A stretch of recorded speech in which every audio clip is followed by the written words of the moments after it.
So, who out there has heard of Animal Farm by George Orwell? I'm assuming quite a few people. So, originally published in 1945. So, this year is actually the 80th anniversary from it when it was first published. That's how long this story has been going. Classic. I actually love.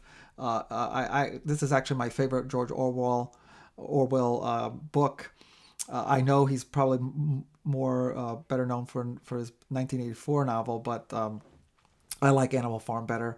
I think it's just so entertaining with the animals, and it just in a very really like entertaining story. It gives you such a valuable lesson, and not sure how who has heard of the Folio Society. So the Folio Society is this publishing company that republishes classics like Animal Farm, for example, into in a this really great format, better materials, better presentation, better printing, and they always add have someone add illustrations to it to enhance the story, which is really good. So I decided to get, this is my first Folio Society purchase, Animal Farm. And what I'm going to do, since it's 80th anniversary, is go through a series of videos, each video taking a chapter and just talking about each chapter and see how well it goes. Just to because I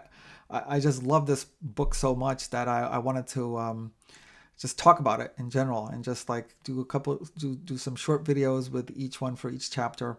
And here's the edition I bought. It comes in such a nice slipcase. Like I said, a better presentation than that's what the Folio Society, they specialize in republishing classics in a really great presentation. Here's what it looks like. Published in this year, 2025. So I'm not sure if they did it because of the 80th anniversary. The illustrations in this book were by Quentin Blake, and just right off the here's right at the beginning. Sorry. So chapter 1. We find ourselves in Manor Farm. Yeah, just double checking. Manor Farm, owned by Mr. Jones, who is who's portrayed as like a drunkard that comes home one night and goes and sleeps it off for the night. And after he goes off, the animals kind of gather together, led by Old Major, who's like the kind of like the oldest surviving animal. He's like a pig, a male pig, a boar, I guess you call him. And so gathers all the different animals of the farm into the barn, and he wants to make this announcement.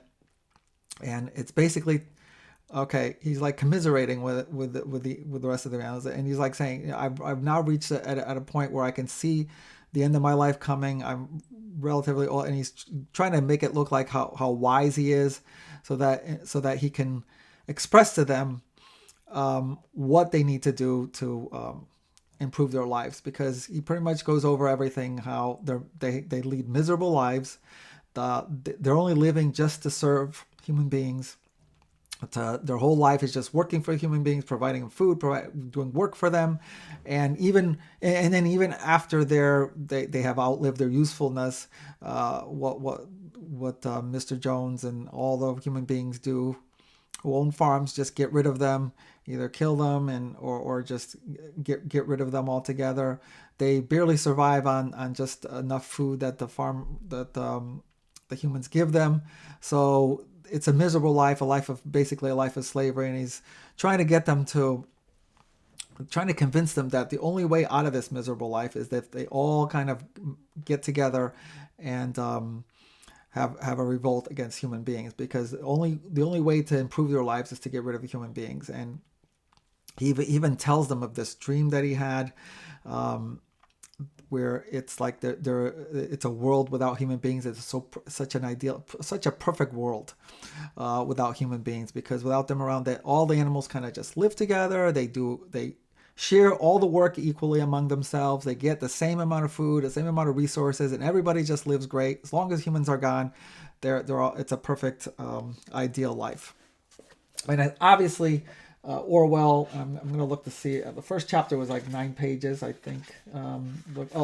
So So there is an illustration here from chapter 1. Old Major making his speech, what he thinks is a great speech, which we'll see how good it is.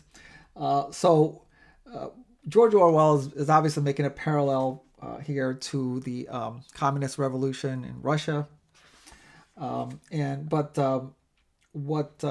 Old Major and Karl Marx failed to understand is that whenever this has been attempted, it does not work out well. It's just that not everybody is just going to be satisfied with just living in this life where everybody's the same. Okay, because there you overthrow like a system of government just to do this quote unquote ideal communist living where everybody's the same and everybody gets the same thing. But there's a power vacuum that's left. And there's always going to be some who want to fill that vacuum. And the way they do it is like, it kind of underlies the way people are like attracted to just power in general. But what happens is that at some point, a few will kind of like start off by like a kind of in a manipulative way and say something like, okay, so we're all living the same and we all get the same, but some of us need to actually decide on how to distribute the resources. They need to decide how to distribute the work. And so that's how they kind of present themselves. Well, no one's really above everyone else, but someone kind of needs to be in charge on how to make sure everything stays the same. So next thing you know, or a few people will kind of make themselves a little bit more have authority, so that they can make this decision. And they'll present it like this is for the good of everybody. You have to have somebody who can do this, or else it's not going to work. So they start off doing that way. Next thing you know, these people who have the authority will say, well, since I have the extra burden of the extra responsibility of doing this, then obviously I should get a little bit more than everyone else, because it's always more difficult to be able to have the authority to keep this ideal situation. Everyone else staying the same, but I need a little bit more, so that because I'm making all the important decisions. And then it's always like a few people, and then it just goes that way. And then the power of the power of the seduction of power just gets to them, and then they get more and more authoritarian, and then you're right back where you started from. And it just by it's just like a whole bunch of different people who are now authoritarian over you, and they're keeping all the bulk of the resources. Everyone else kind of is the same, but they barely get anything, and you're back to where you were before. And it's not a solution, obviously. It just doesn't work, because it just never stays that way. Whenever someone suggests that everyone's going to stay the same, it's going to be like paradise, and it just doesn't stay that way.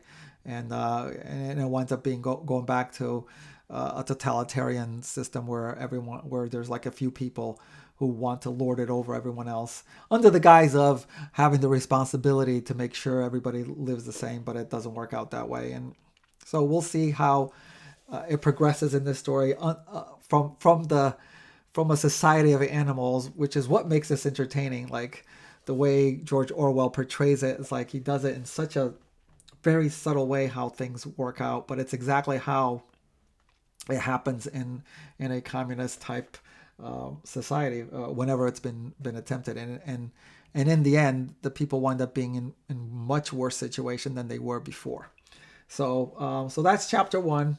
Like I said, really, really great edition from the Folio Society. And I'm gonna go come back and let's see. I'm trying to think.